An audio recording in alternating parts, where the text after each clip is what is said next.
What's up, fellow Greymanes? Here's how you can get the Mixed Skewers Recipe in Crimson Desert.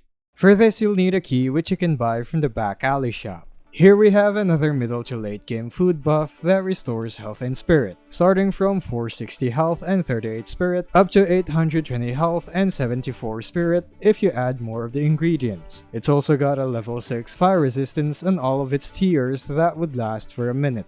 You'll find the recipe inside the city of Delicia, at this building right here, which is to the lower left of the constabulary and immediately to the right of the bell tower. Go there and you'll find this building with a balcony that's got a piece of white cloth hanging down from it. Now just jump inside the fence and move to the right to find the front door. Unlock it with the key you bought. Get inside, and at the opposite end of the room with the counters is the recipe. Just pick it up and read it to learn its contents. And that's all of it. If you found this video helpful, don't forget to like and subscribe for more Crimson Desert guides. Thanks for tuning in, and I'll see you in the next video.